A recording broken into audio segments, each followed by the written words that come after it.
Boa noite a todos. Sejam bem-vindos.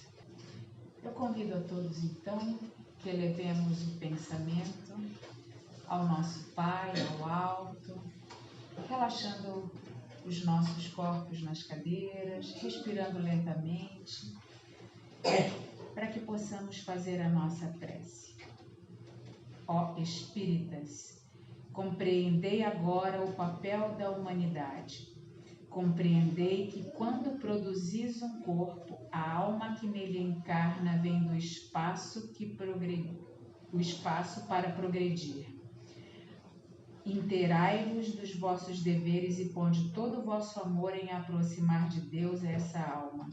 Tal missão que vos está confiada e cuja recompensa recebereis, se fielmente a cumprirdes.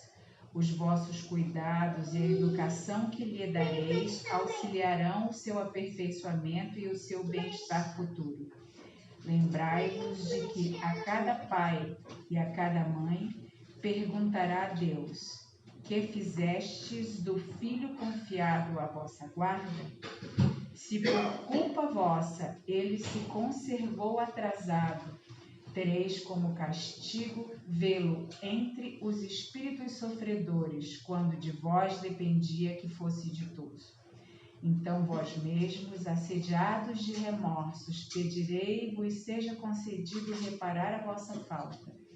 Solicitareis para vós e para ele outra encarnação em que o cerqueis de melhores cuidados e em que ele, cheio de reconhecimento, vos retribuirá com seu amor. Que assim seja. Hoje a exposição é o tema solicitado pela área da família, Educação no Lar, retirado do livro Caminho, Verdade e Vida, que é um dos livros da coleção Fonte Viva, que essa coleção é composta de 5 livros: Fonte Viva, Pão Nosso, Vinha de Luz, Ceifa de Luz e Caminho, Verdade e Vida. Nessa coleção, Emmanuel retira dos evangelhos, das cartas de Paulo, trechos e comenta sobre esse trecho, fazendo que nós compreendamos de forma melhor os ensinamentos contidos nesses textos. E aí, nesse capítulo, ele começa com uma citação que está contida no capítulo do Evangelho de João, no capítulo 8, versículo 38, que diz assim: vós fazeis o que também vistes junto de vosso Pai. É uma frase de Jesus. E indo lá no Evangelho de João, para entender esse contexto, Jesus estava sendo questionado porque ele dizia que ele estava fazendo aquilo que o Pai tinha ensinado para ele. E Jesus diz assim: fala que somos filhos do Pai, de Deus, e fazemos conforme o que vem dele. Ser filho de Abraão é repetir as suas obras, e aqueles que não acreditavam em Jesus e queriam o matar eram filhos do diabo. E aí tem todo o contexto do capítulo. Para que a gente fale de educação no lar, pode parecer uma invasão que o Espiritismo faz na condução que as famílias promovem a educação de seus filhos. E aí, esse é um convite para nós refletirmos o que o Espiritismo tem a nos ensinar sobre a educação dos nossos filhos. Será que isso não é uma invasão à forma que cada família educa os seus filhos? E se a gente for analisar o como é que está a nossa sociedade hoje? A nossa sociedade está ótima, está perfeita, a gente não tem violência, a gente não tem desrespeito, todo mundo se respeita, todo mundo cuida um do outro. A nossa sociedade está assim? Não. Então, se a sociedade grande é o reflexo das pequenas sociedades, que são as famílias, talvez as famílias estejam cometendo alguns equívocos na educação dos seus filhos, que serão os cidadãos que formam a sociedade. Então, a palestra de hoje não é a Marluce dizendo como as coisas devem ser feitas, mas a gente vai propor, e o Espiritismo é isso, é um convite que a gente utilize a nossa fé e a nossa razão para refletir. O convite hoje é o convite de uma reflexão, para a gente avaliar como nós estamos educando os nossos filhos, se existe tempo para melhorar, se não precisa nada ser melhorado, e o que a gente pode promover dentro das nossas casas para melhorar a sociedade que a gente vai estar dentro dela. Quem assiste às palestras na quarta-feira e que assistiu na quinta, ouvem a Marluce, que sou eu, falar muito, com muita reticência, não execrando, mas falando para que a gente use com cuidado e com muita parcimônia, com muita racionalidade, as redes sociais e o uso da internet. Eu faço parte de uma geração que é jovem há mais tempo e que viu o mundo sem a internet. E outro dia, e sem o celular, e sem os tablets, e a gente outro dia estava num debate de grupo de estudo espírita, nós estávamos debatendo que época era melhor, se a época de hoje, com todo esse progresso que nos chega, e o progresso é uma lei de Deus, se ele chega é porque estava na hora de chegar, e a gente tem que avaliar o que a gente faz com o uso desse progresso. Ou se no tempo atrás, que eu andava de carrinho de rolimã, eu subia em árvore, eu subia em muro, caía do muro, já fiquei presa no arame farpado. Quando caí do muro, fiquei presa, pendurada, e não podia chamar ninguém, porque a mãe ia brigar porque você estava em cima do muro. Então, saí, me desenganchei, lavei e fiquei quieta. A sorte é que não infeccionou. Daí, do tempo de hoje, em que as crianças não jogam bola, não sabem subir em árvore, claro que a gente tem que ter cuidado para elas não caírem lá de cima e se quebrarem, né? Para não ficarem presas em arame farpado, mas para que as crianças sejam crianças. Numa época, já que eu sou jovem há mais tempo, em que a gente respeitava os pais. E que a gente, com certeza, quem é jovem há mais tempo que nem eu, ouviu a frase: eu vou contar até 3. É, não é? Se eu for aí e achar o que você disse que não está achando, vai ter. Ou leva o guarda-chuva que vai chover. Era tipo amaldiçoar o passeio, né? Porque falou, leva o guarda-chuva que vai chover. Era previsão certíssima, né? Ou você não é todo mundo. Essa frase era que nem uma pisada de elefante em cima da gente, né? Mas, sem dúvida, havia uma razão de ser do cuidado dos pais. E será que isso está acontecendo hoje? Porque a gente vê alunos agredindo professores. A gente vê aluno execrando seu amigo nas redes sociais, colocando nudes, fazendo um bullying de uma forma tão maligna que quem sofre bullying se suicida. Nunca tantos jovens se suicidaram até tanto como hoje. O que será que está acontecendo?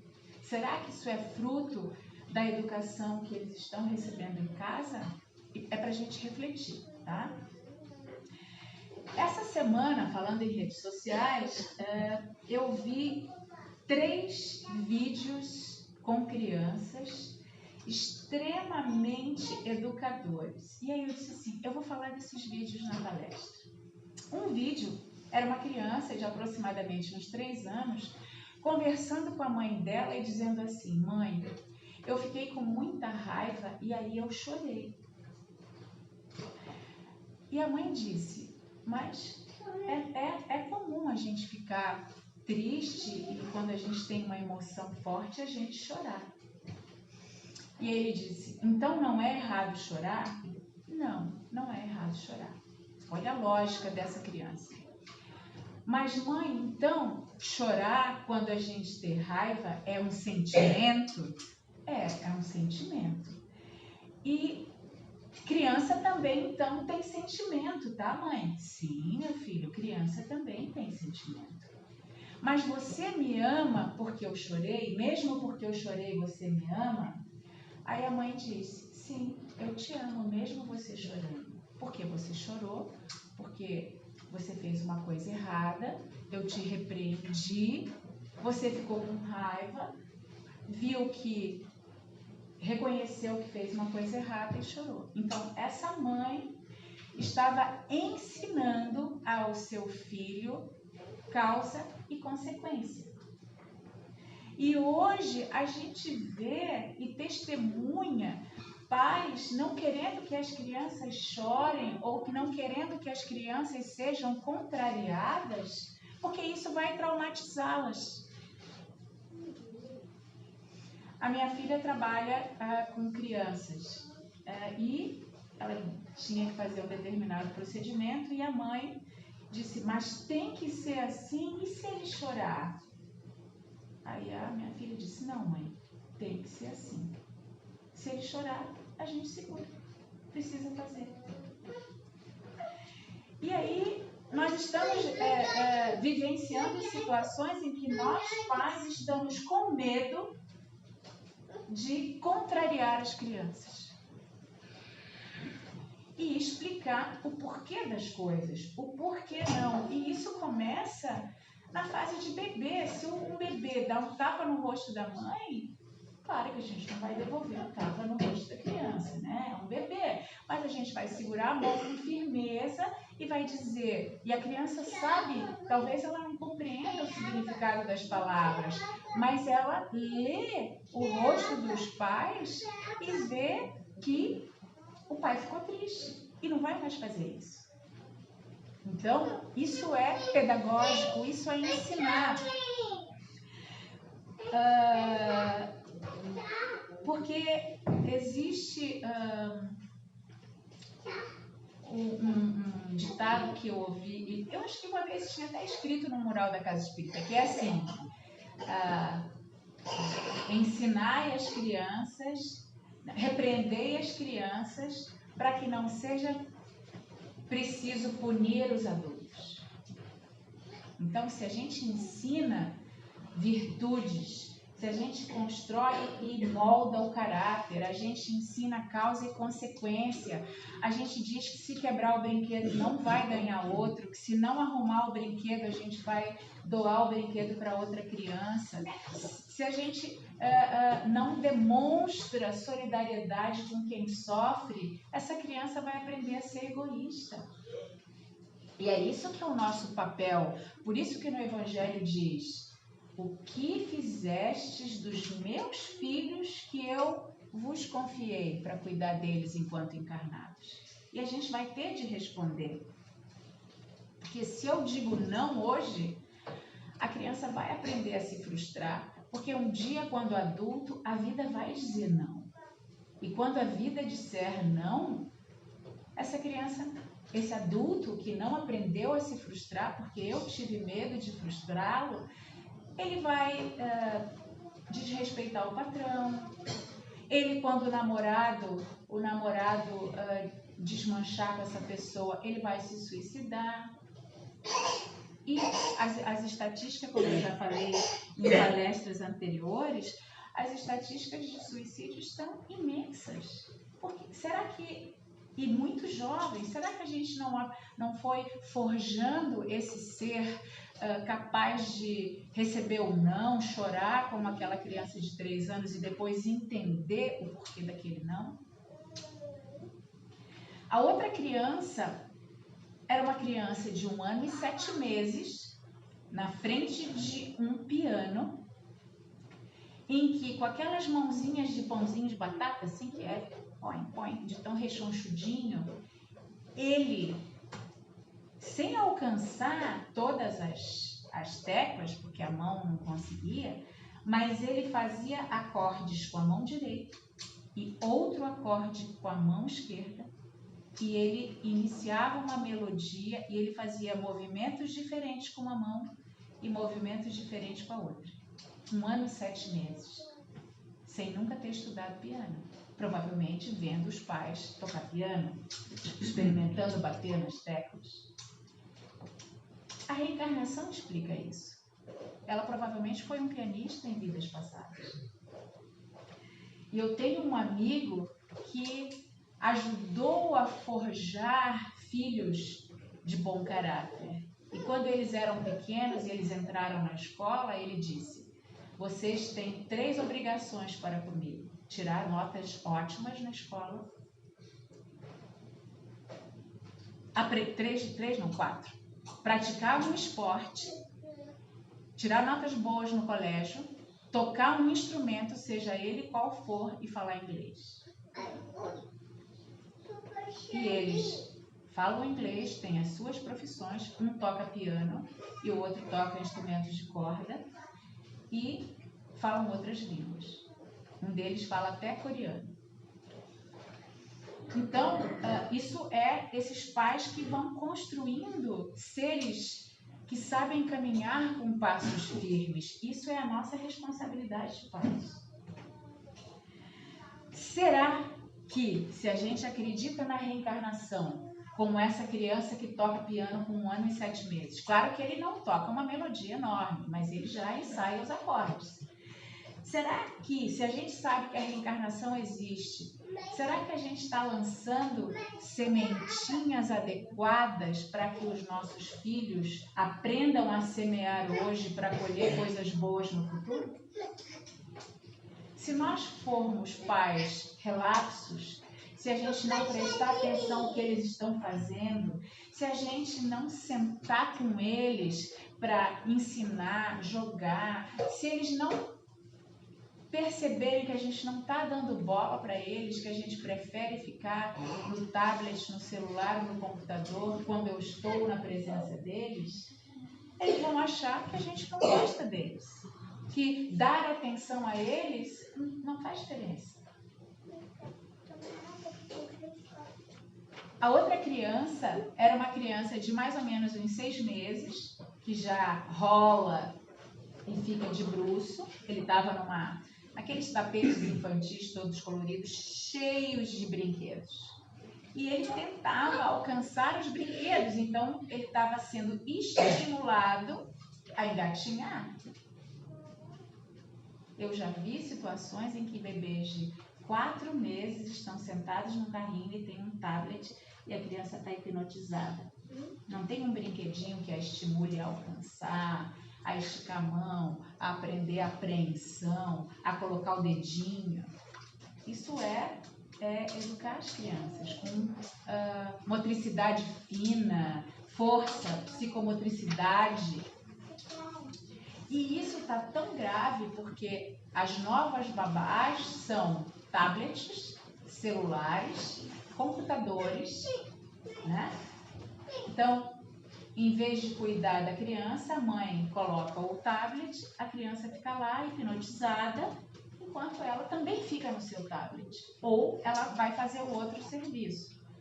Como eu sou mãe há mais tempo, as minhas filhas já foram para o mundo, já são adultas, eu deixava a louça para outra hora e sentava. Mãe, vamos montar quebra-cabeça? Vamos. Mãe, vamos brincar de panelinha? Vamos. Mãe, vamos. Então, vamos desenhar? Vamos. Então, isso ajudou. Claro que naquela época a gente não tinha internet, não tinha tablet. Então, eu fui privilegiada com a ausência disso que tanto nos seduz hoje. E eu também me policio, porque eu também, em vez de ler o livro, eu estou olhando no Instagram. E eu disse, ai não, de novo caí na armadilha e deixei de ler o meu livro do Humberto Eco, sabe? Então, a gente também tem que se vigiar como adultos, porque a gente também está deixando de ser educado com novos conhecimentos. Um livro espírita, uma palestra espírita. E o que eu vou mostrar para vocês aqui já é pesquisa científica, já é dado comprovado. Por exemplo, a gente tem os estudos de crescimento e desenvolvimento das crianças passam por amostragens. Então, com 2 anos, a gente espera que a criança fale, por exemplo, 150 palavras. Agora, não sei se é isso, tá? Eu ouvi uma neuropediatra falar sobre isso. Que já saiu um novo mapa de aprendizado infantil que reduziu o número de palavras que as crianças com 2 anos falam para 50 palavras. A minha filha, com 1 ano e 8 meses, formava frases, ela só não sabia conjugar verbos. Mas falava frases inteiras, dizia o que ela queria, o que ela... e comentava e criava historinhas. Por quê? Porque naquela época não existia tablet. Então, nós tivemos esse privilégio e que hoje a gente precisa analisar o quanto nós vamos expor as nossas crianças aos tablets. Por exemplo, já existe uma epidemia de miopia em crianças antes dos 8 anos. Nunca a criança usou tanto óculos por causa da exposição às telas. Porque quando a criança brinca no parque, ela foca a bola que foi longe, aí depois a bola vem para perto, aí ela foca perto. Aí ela foca longe que ela tem que alcançar aquela árvore e aquela gangorra lá. Aí ela foca perto na hora de subir na escada do brinquedo. Isso é exercício para o olho. Como as crianças estão muito tempo paradas na frente dos celulares e das telas, o olho não faz exercício. As crianças estão ficando míopes. Isso é dado científico. Nunca se marcou tanta consulta em neuropediatra para ver se as crianças são autistas. Porque elas não interagem? Porque ninguém interage com elas. Aí o neuro diz assim, não, sua criança não tem nada de autismo, ela só precisa que vocês brinquem com ela. A gente precisa que as crianças nos copiem. Eles precisam ver, assim como diz lá, né? Vós fazeis também o que vistes junto de vosso pai. A gente precisa que eles copiem vendo a gente escovar o dente. Que a gente não beba, não fume, não use drogas. Eu tive 2 irmãos que eram tabagistas porque a gente cresceu vendo o meu pai, que morreu de tabagismo fumando. Nós tínhamos o exemplo, né? A gente precisa que eles nos enxerguem auxiliar as pessoas, que eles nos enxerguem dando comida para alguém que está com fome, que eles nos vejam respeitar a sinaleira vermelha, o limite de velocidade, não dirigir embriagado, usar o cinto de segurança. O que a gente vê de criança solta no banco dos carros, e quando essa criança, numa freada a 40 por hora, essa criança vai bater, saindo do banco de trás, ela vai bater a cabeça no para-brisa. E eu vou ser responsável pelo acidente de morte do meu filho, porque eu não quis frustrá-lo, ele não quer botar o cinto. Quantas vezes eu vi isso já? E eu tive uma filha que não gostava de usar cinto. Aí ela saía da cadeirinha, quando eu olhava no retrovisor, ela estava em pé. Aí estacionava, não vou botar o cinto. Tem que botar o cinto. Não vou botar o cinto. Aí ia ficar, boto, não vou botar, boto, não vou botar. Aí eu tinha que ter uma tática a mais, né? Aí eu desligava o carro, ligava o rádio, estacionei, tirei o cinto e disse, agora a gente vai dormir aqui, você não vai ver o seu pai, a gente não vai jantar, você não vai dormir na sua cama, até você botar o cinto. Não vou botar. Então a gente vai dormir aqui. Aí botou o cinto. A gente tem que ser mais inteligente. As crianças, as meninas estão menstruando mais cedo, porque nós estamos erotizando as nossas crianças com roupas de adulto em miniatura, crianças maquiadas e com esmaltes vermelhos.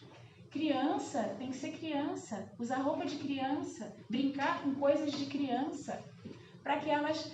E é estarrecedor o que uma criança de 10 anos sabe sobre sexualidade. E não foi o que ela aprendeu na escola.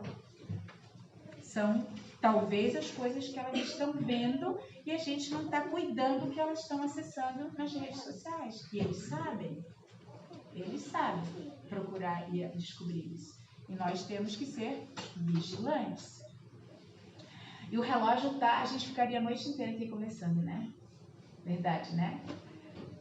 Então, para finalizar, que o relógio já está me olhando, o texto Educação no Lar foi escrito há 75 anos, esse texto ali, desse livro. Olha como ele é próprio para agora. Preconiza-se na atualidade do mundo uma educação pela liberdade plena dos instintos do homem, olvidando-se pouco a pouco os antigos ensinamentos quanto à formação do caráter no lar. A coletividade, porém, cedo ou tarde, será compelida a reajustar os seus propósitos. Os pais humanos têm de ser os primeiros mentores da criatura. De sua missão amorosa decorre a organização do ambiente justo. Meios corrompidos significam maus pais entre os que, a peso de longos sacrifícios, conseguem manter na invigilância coletiva a segurança possível contra a desordem ameaçadora. Será que a gente não está uma sociedade um pouco desorganizada? A tarefa doméstica nunca será uma válvula para gozos improdutivos, porque constitui trabalho e cooperação com Deus. O homem ou a mulher que desejam ao mesmo tempo ser pais e gozadores da vida terrestre estão cegos e terminarão seus loucos esforços, espiritualmente falando, na vala comum da inutilidade. Debalde se improvisarão sociólogos para substituir a educação no lar, por sucedâneos abstrusos que envenenam a alma. Só um espírito que haja compreendido a paternidade de Deus acima de tudo consegue escapar à lei pelo qual os filhos sempre imitarão os pais, ainda quando estes sejam perversos. Ouçamos a palavra do Cristo, e se tendes filhos na terra, guardai a declaração do Mestre com advertência, que é: vós fazeis o que também vistes junto de vosso Pai. Que não assistamos filmes pornográficos, que não usemos drogas em casa como cigarro, bebida e drogas mesmo, que não pratiquemos a violência, que nós cuidemos dos nossos filhos como o todo cuidado e que um desses cuidados, já que nós estamos nessas cadeiras de um templo espírita, possamos trazer nossos filhos para evangelização espírita. Porque eu fui uma jovem evangelizada, não numa casa espírita, mas aprendi sobre Jesus, tinha grupo de jovens, tocava violão na igreja, não sei mais tocar, mas convivi com grupos de oração que faziam novenas, e isso foi uma juventude tão rica, tão perfeita, que eu digo com toda certeza para vocês: jovem evangelizado, seja no tempo que for, vai respeitar o amigo, vai fazer ao outro aquilo que gostaria que vos fizessem, não vai agredir prostituta na rua, não vai queimar índio, não vai queimar mendigo, porque isso foi jovem que não aprendeu limites em casa. E nós somos os pais desses filhos e haveremos de responder a Deus: eu não cuidei dos filhos que me foram confiados por vós, Pai amado. Convido então a todos que esse convite seja de reflexão para as nossas casas. Que a gente divulgue esse conhecimento para que os nossos filhos sejam bons cuidadores e bons pais daqui a alguns anos. Pai de infinito amor e de infinita bondade, somos imensamente gratos pelas oportunidades que nos foram oferecidas. A oportunidade da vida, a oportunidade talvez de um corpo sem saúde, a oportunidade também de um corpo perfeito, a oportunidade das nossas famílias, as oportunidades de trabalho, os nossos templos que nos auxiliam na construção da nossa fé, por estarmos aqui neste templo que nos recebe, que nos orienta e consola. Obrigado, Pai, pelo Mestre amigo, pelo Mestre Jesus, que veio nos ensinar sobre aquilo que devemos ser exemplo, como pais, como irmãos, como professores, como cidadãos de bem, que querem que a sociedade seja uma sociedade equilibrada, cheia de justiça, amor e caridade. E que assim seja.